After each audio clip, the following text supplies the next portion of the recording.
Aloha, this is Harry again from Kailua. Okay, here's the continuing juggling the balls of information again. Okay, here's the second ball of information. I'm going to use the blues scale. This is called the minor pentatonic scale. And it's called pentatonic scale because there's 5 different notes. You can just number it 1, 2, 3, 4, 5, 1, 2, 3, 4, 5, and you can hear it's the same notes. It can be played on one string, on every string. I'm just going to teach you in one area.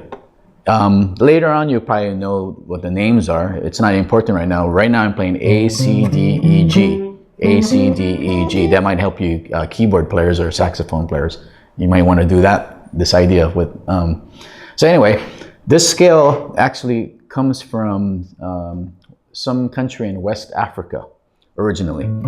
And this scale arrives in the Caribbeans, and this because of the slave trade. The slave ships went to North and South America, and as they got to North America, they stopped in the Caribbeans to resupply, refuel, and some of the slaves escaped in the ship and got marooned in an island. So the Caribbeans is called the maroon culture because of that. And this is how, like Bob Marley did songs like I shot the sheriff. So this scale arrives from West Africa to the Caribbeans via that. We then only have black slaves, we had white slaves. If you watch the movie The Titanic, you had all the poor Irish that were traveling on the bottom of the ship. So a lot of the Irish were used as white slaves, so music gets mixed up in the Caribbeans and all over so black and white music is getting mixed up. This scale also arrives in North America right before the 1920s by a black man named W.C. Handy in Memphis, Tennessee. He's the father of blues. Blues becomes funk, soul, jazz, R&B, and then 3 hours north of Memphis, Tennessee is Nashville, where the music comes from the rest of Europe. So black and white music is getting all mixed up. And then in the 1950s, you had Elvis Presley. You ain't nothing but a hound dog. And that's what I was using in the previous lesson. Elvis Presley is the king of rock and roll because he's the first white man to record black music that made it popular in a sense. Because if we were teenagers growing up in the mid-1950s, you had the whole segregation thing, you know, black and white schools, toilets, restaurants, they had black and white radio stations. So you're not supposed to listen to Chuck Berry or Little Richard because they're black, but everyone did because it's fun dance music. So Elvis was the first guy to record it and make it popular, and it influenced people away from America mostly. The biggest collection, I think, of blues albums to this day is in England. So the first band out of England is, let's say, like Beatles, and then you have the Rolling Stones. Some of the Beatles, like Paul McCartney and George Harrison, they were copying Elvis Presley playing on their grandparents' ukuleles. And because, remember this is the ukulele right here? So George Harrison wrote, you know, songs like...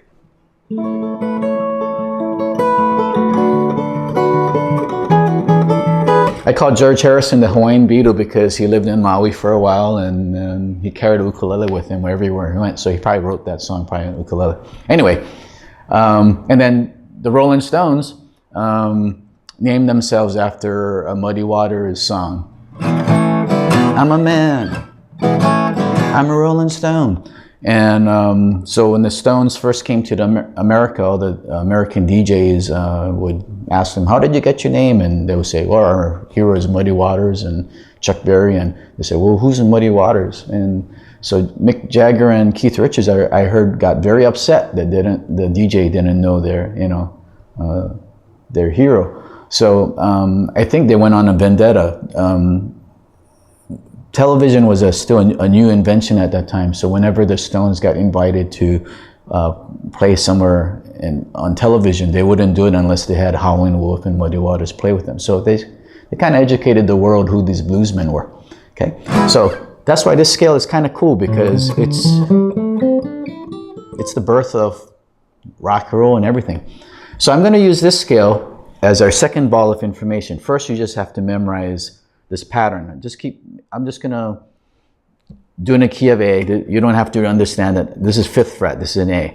I want you to keep one finger to a space. In the long run, it doesn't matter what fingers you use, but let's just say this is finger 1, 2, 3, 4. I'm going to assign one finger to a fret. I want you to just memorize this pattern. 1, 4, 1, 3, 1, 3, 1, 3, 1, 4, 1, 4. So easiest way to memorize this is string 1 to 6. The first 2 strings and the 6th one are 1, 4. Everything else is 1, 3. So it may take you a while to just memorize this. But your first job is just to memorize this pattern. You have 5 different notes in here. It's called the minor pentatonic scale. And we're going to use this as a second ball of information. Okay? All I want you to do is take 1 string. So remember in the lesson before, you went 1, 2, 3, 4. So it's more like 1 blank, blank, blank. We're going to fill in the blank with, let's say, these 3 notes. So let's just pick 5th fret, 8th fret, 5th fret. I want you to play those 3 notes after each chord. So the chords that you learned previously is the left hand of the piano. These 3 notes represents the right hand of the piano. Now you're going to be juggling 2 balls of information. You're going to go 1, 2, 3, 4. Second 8, 2, 3, 4. It may take you a while to do this because now you've got 2 things you're beginning to multitask. So here's my 2 D7s. Then here's my 2 A7s. Doesn't matter how you play it with a pick finger, doesn't matter. Here's the E, here's the D, and there's A. Okay, then after you get that done, it might take you a while, then you might want to do the other strings that I taught you. So maybe do the 2nd string or the 3rd string, okay? Which comes to the 3rd ball of information, okay? The 2 balls of information is 1 is the chords. You have to keep that going. It has to be in time. 2nd ball of information, we just added another thing to do. Okay. 2 balls of information to me is like learning music the traditional way. Say you learn an instrument by reading music.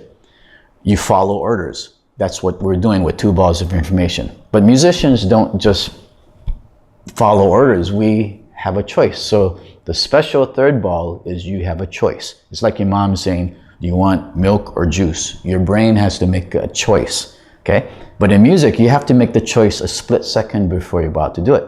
So what choices do we have right now? Well, if we stay within this scale, you went 2, 3, 4. You could flip it.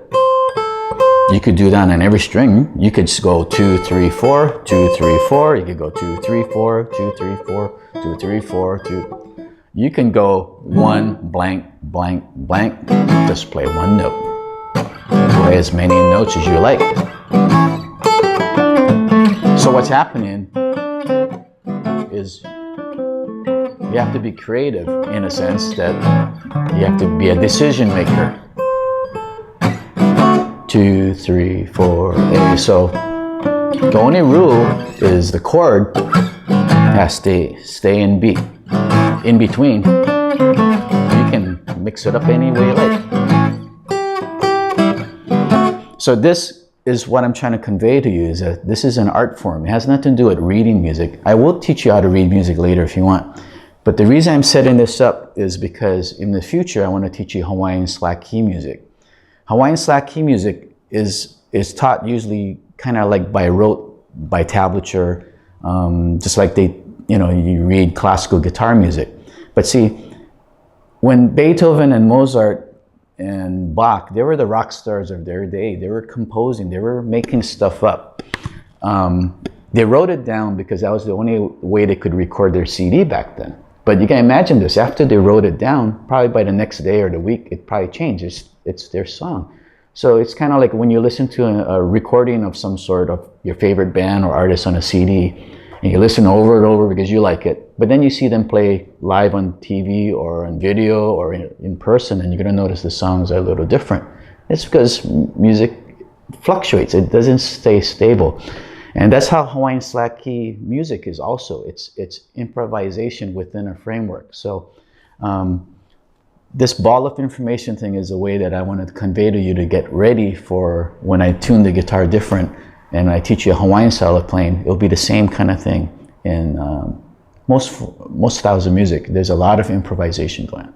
Okay, so play around with this balls of information and be patient with yourself because it's hard to juggle 3 balls of information. Okay, aloha.